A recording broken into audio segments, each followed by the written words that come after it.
우리는 커뮤니티를 스타트업과 스타트업의 연결, 즉 스타트업 간의 커뮤니티로 정의했어요. 디캠프에 입주한 기업은 서로의 경험과 시도를 나누며 성장을 만들어가는 관계가 될 수 있기를 바랐습니다.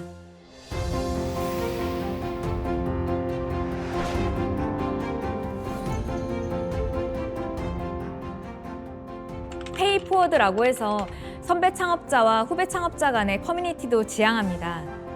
워크숍과 미더블 통해서요. 선배가 후배를 끌어주고 그 후배가 다시 선배가 되어 또 다른 후배를 끌어주는 선순환 구조를 만들어가고 있어요. 그리고 디캠프 패밀리 베네핏이 있습니다.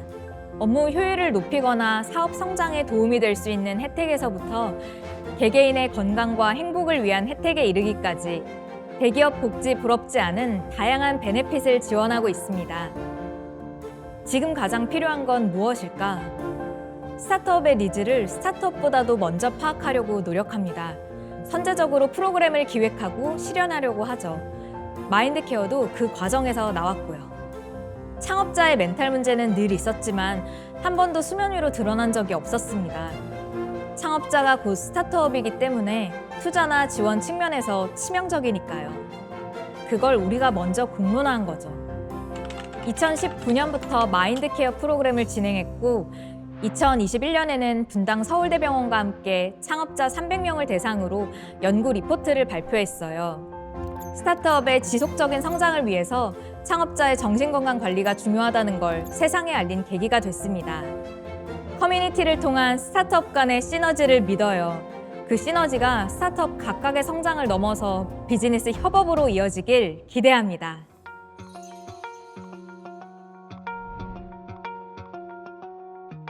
자본, 인적 자원, 비즈니스 네트워크 이런 외부 자원들을 얼마나 끌어와서 투입할 수 있느냐가 스타트업의 성장 속도를 결정짓는 중요한 기준점이 되죠. 그리고 디캠프의 강점이기도 합니다. 그 대표적인 프로그램이 오피스 아워인데요. 매월 20개 이상의 멘토 기관이 참여해 스타트업에게 사업 협력, 벤처 투자, 금융 지원을 하고 있습니다. 고객 유치, 사업 제안, 투자 유치. 스타트업은 접점이 없는 기업이나 기관에 맨 땅에 헤딩하듯 계속 문을 두드립니다. 운 좋게 미팅을 잡아도 성사까지는 오랜 시간이 걸리죠. 그 과정에서 소진되는 시간과 에너지는 스타트업에게 너무 큰 비용입니다. 오피스아워는 이 과정을 극적으로 단축시킵니다. 매월 20개 이상의 대중견 기업, 투자사, 금융기관을 멘토기관으로 직접 연결해드립니다. 검증된 채널을 통해 만나기 때문에 신뢰도가 높고 성사 가능성도 훨씬 높아지죠. 스타트업에 귀중한 시간을 아끼고 보다 확실한 문제 해결과 결과를 만드는 것, 그것이 오피스아워의 가장 큰 가치입니다. 그리고 팀 내부에서는 해결할 수 없는 외부의 전문가를 통해 해결해야 하는 문제들이 있죠. 법률, 노무, 재무, 홍보와 같은 분야들. 이 분야의 전문가들을 연결해주는 프로그램이 바로 비즈니스 데스크입니다. 스타트업과 인재를 연결하는 채용 지원 프로그램도 다각도로 진행하고 있습니다. 아무래도 구직자 입장에서는 스타트업 취업에 대한 선호도가 높지 않죠. 스타트업에서 일하는 것의 장단점을 분명히 전달하는 한편 어필할 수 있는 부분을 강조하고 있어요. 이 기업이 가진 비전이라든지 대표의 커리어라든지 나의 성장 가능성, 복지 같은 다양한 측면에서요.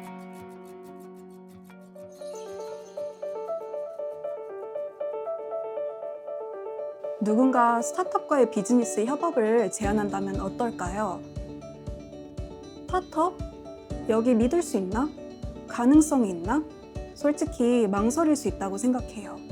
그런데 그런 인식이 180도로 바뀌는 경우가 있어요. 공신력 있는 매체에 이 스타트업에 대한 긍정적인 기사가 날 때죠. 기사 몇 줄이 스타트업의 인지도가 되고 설득력이 되고 무엇보다 신뢰가 되는 거예요. 저는 그게 홍보의 힘이라고 생각합니다. 기존의 디캠프 홍보 방식은 다른 것과 크게 다르지 않았어요. 스타트업에 어떤 이슈가 발생하면 보도자료를 배포하거나 다양한 채널의 콘텐츠를 게재하는 방식이었죠. 그런데 디캠프 배치가 시작되고 기업의 스테이지가 시리즈 A로 넘어가면서 이제는 기업이 홍보 역량을 내재화할 단계라는 생각이 들었습니다. 그렇게 해서 올해부터 시작한 것이 PR Accelerating입니다. 우리는 그냥 가이드만 드리고 모든 액팅은 스타트업 스스로 하도록 돕고 있습니다.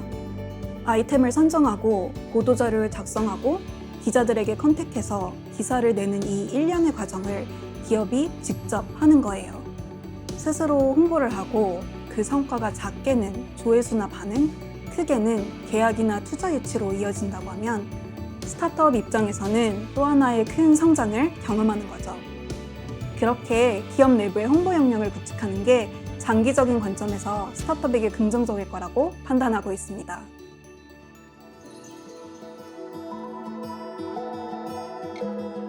글로벌은 이제 모든 산업과 업종에 제한 없이 가장 중요한 키워드가 됐어요. 국내 시장만을 타겟으로 하기엔 성장의 폭이 제한되어 있기 때문에 이제 해외 진출은 필수적입니다.